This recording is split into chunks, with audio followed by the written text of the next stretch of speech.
ആദായ നികുതിയിൽ വൻ പ്രഖ്യാപനവുമായി കേന്ദ്ര ബജറ്റ്.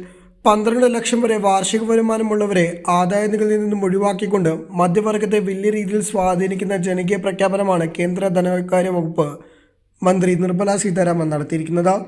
ധനമന്ത്രിയുടെ പ്രഖ്യാപനത്തെ ദീർഘനേരം നീണ്ട കൈയളവിലൂടെയാണ് ഭരണപക്ഷം വരവേറ്റത്.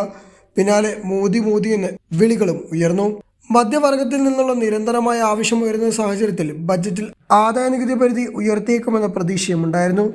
10 ലക്ഷം വരെ വരുമാനമുള്ളവർ നികുതി നൽകേണ്ടെന്നുള്ള പ്രഖ്യാപനം ഉണ്ടാകുമെന്നായിരുന്നു ഏവരും കരുതിയത്. എന്നാൽ ഈ പ്രതീക്ഷയ്ക്കെല്ലാം മുകളിലാണ് 12 ലക്ഷം എന്നീ പരിധി വച്ചിരിക്കുന്നത്. സമീപകാലത്തെ തന്നെ ഏറ്റവും വലിയ നികുതി ഇളവാണ് ഇത്തവണ പ്രഖ്യാപിച്ചിരിക്കുന്നത്.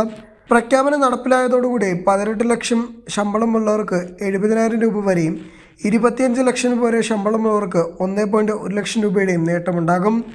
മുതിർന്ന പൗരന്മാരുടെ TDS പരിധി 1 ലക്ഷമാക്കി ഉയർത്തുന്നതിനോടൊപ്പം നവീകരിച്ച ഇൻകം ടാക്സ് റിട്ടേണുകൾ നൽകാനുള്ള കാലാവധി 4 വർഷമാക്കുകയും ചെയ്തു.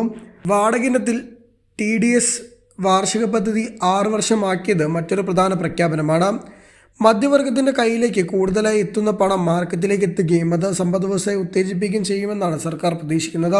ശമ്പളക്കാർക്ക് സ്റ്റാൻഡേർഡ് ഡിഡക്ഷൻ 75,000 രൂപയടക്കം 12.75 ലക്ഷത്തിന് ആനുകൂല്യമാണ് ലഭിക്കുന്നത്.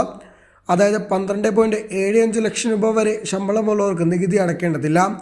12 ലക്ഷം രൂപ വരെ വരുമാനമുള്ള മറ്റുള്ളവർക്ക് ടാക്സ് റിബേറ്റ് ക്ലെയിം ചെയ്തുകൊണ്ട് നികുതി നൽകാതിരിക്കാം. നേരത്തെ 15 ലക്ഷത്തിന് മുകളിൽ വരുമാനമുള്ളവർക്ക് 30% നികുതി ചുമത്തിയെങ്കിൽ ഇനി മുതൽ 24 ലക്ഷത്തിന് മുകളിൽ വരുമാനമുള്ളവരെ മാത്രമേ ഇത് ഉയർന്ന നികുതിയെ കണക്കാക്കേണ്ടതുള്ളൂ.